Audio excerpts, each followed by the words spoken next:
Here's a quick tip for you. Behind me, you see a couple spots in my lawn that have browned up. They were heat stressed somewhat and haven't come back as quickly as some of the other areas. So to fix a spot like this, you'll need a rake, fertilizer, some grass seed, some peat moss or compost to go over top of that grass seed, and then a tamper to kind of push it down in place so that it makes good seed to soil contact. First, I'm going to give it a little quick rake.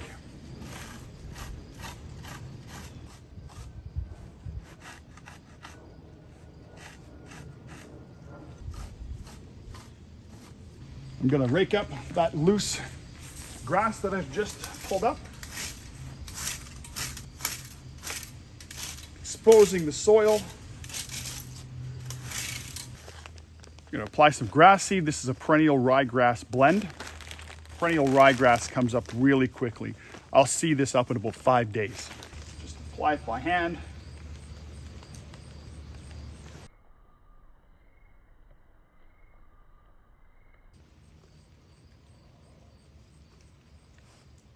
I'm going to apply just a little bit of starter fertilizer.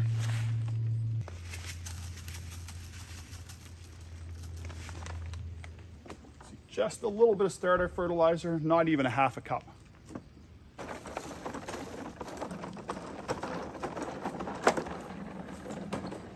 Going to apply a little bit of peat moss, enough to cover it with about 1/4 inch.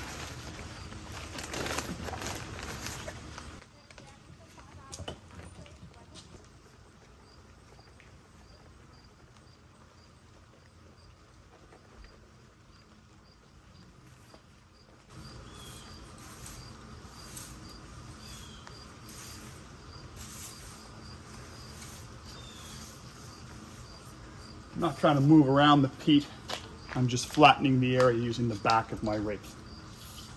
I'm going to take my tamper and I'm going to tamper those seeds down so there's good seed to soil contact. Barely pushing these down. I'm not using a lot of weight on this at all. As a matter of fact, I'm trying to limit the amount of weight that I'm using. I'm holding off the full impact of the tamper.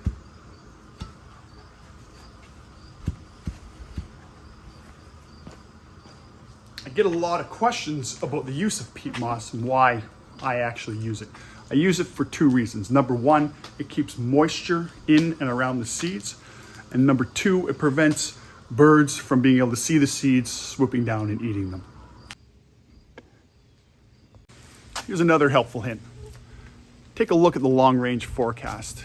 If the temperatures are going to be in the 90s, 30 degrees Celsius, maybe hold off on fixing a patch like this until the temperatures are going to drop into the 80s or 20s.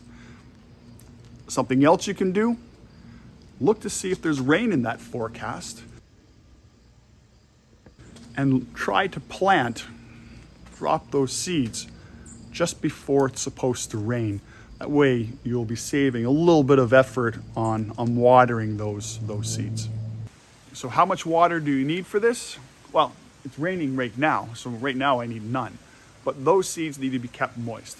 That normally means 2 to 3 very light waterings a day, enough that the peat moss stays moist, that will keep the seeds moist, and you'll do that until after your second cut of the grass. You allow the grass grow up to 4 inches, cut to 3, up to 4, down to 3, and at that point, it's just regular watering going forward.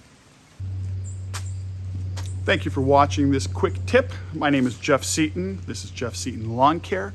For more tips like this and helpful videos for your lawn and landscape, make sure to subscribe to my channel.